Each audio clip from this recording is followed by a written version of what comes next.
Hello, I'm Dr. Lance Morris, and welcome to my weekly YouTube series. This is number 11. As a child, I had recurring night terrors. The theme of my nightmare was that I was the only real person. Everyone else, including my parents and sisters, were some type of automaton.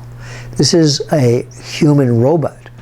A human being conforming without any self-expression to a doctrine set out by another human being or beings.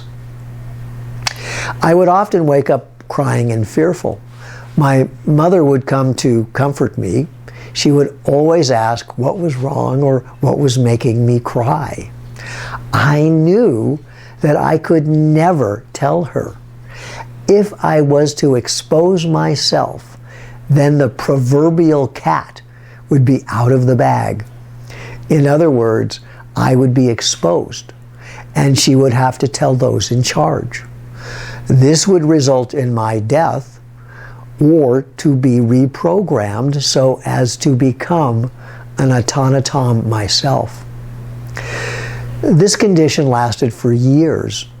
The only thing that kept me sane was my ability to confide in my dogs. I always knew they were my allies, understood the situation, and would hold my awareness in total confidence. In some fundamental way, I knew that this awareness was inherently based in reality. As a child, I didn't quite have enough of a sophisticated vocabulary, worldview, or spiritual perspective to frame it in a coherent form. In the movie The Matrix, humans are kept in pods with neural inputs feeding them a simulation that makes them believe that the simulation is their actual life, which it is not.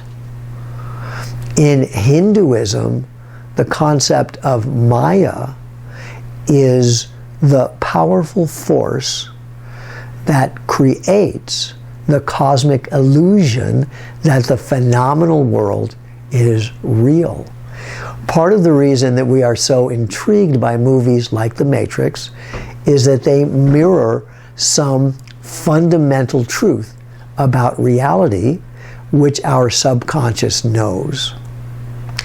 Is the phenomenal world, the world perceptible by the senses or through immediate sensorial experience, really an illusion? Remember my example of how small a percentage of the electromagnetic spectrum visible light represents. 0.0035%. Why would nature or God design us with such limited perceptual ability? Looking at the range of acuity of our 5 primary senses in comparison to the animal kingdom, it seems as humans, our senses are average to poor. Comparing night vision between humans and owls, poor. Distance vision between humans and eagles, poor. Hearing between humans and elephants, poor. Smell between humans and dogs, poor. Although we can smell some food nuances, like bananas better than dogs, overall our sense of smell, not so good. Although our sense of taste is average or better than many animals, compared to the lowly catfish, very poor. What about extraordinary senses that animals have that humans don't? The platypus has electroreception. Bats have echolocation.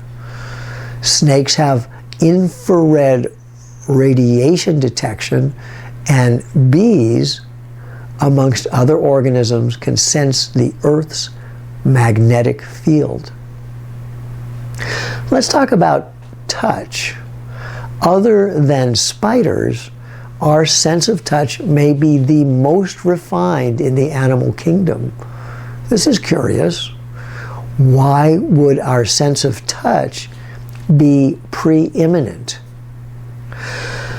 I believe that the universe is very precise. Everything we need to understand, to learn, to grow, to wake up, to become enlightened has always been here, now, available, waiting, and accessible. The key is self-actualization. Our common responsibility is to help ourselves and then each other toward this objective. My 5 principles sets the stage for this process.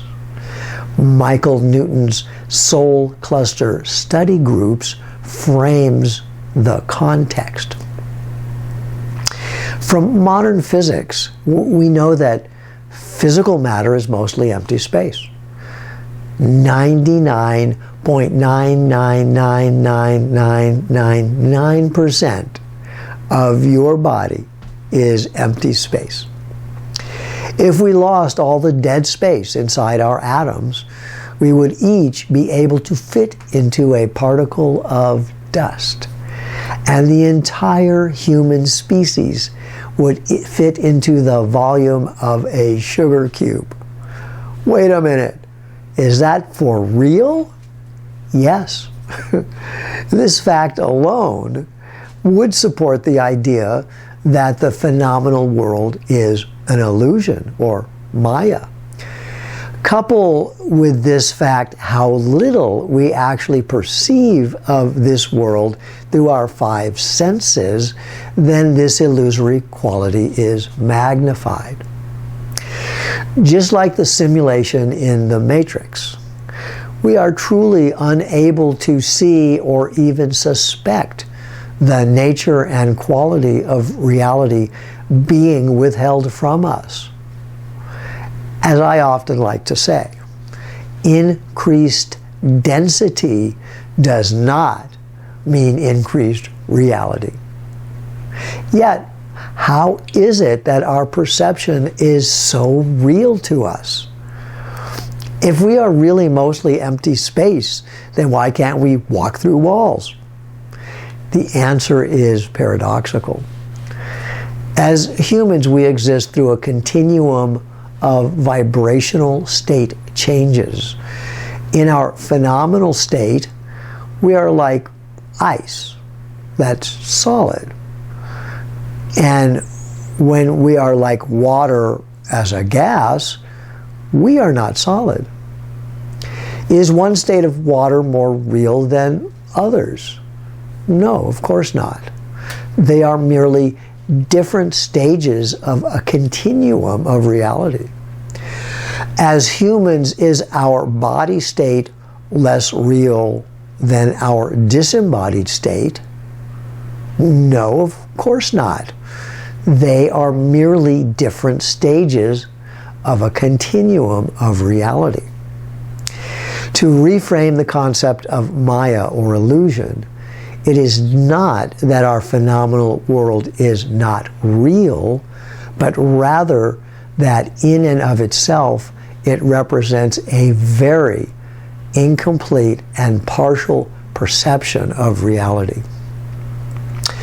Next week, we will return to a new understanding of why our sense of touch is of special and critical importance in our journey for understanding, wellness, and spiritual liberation.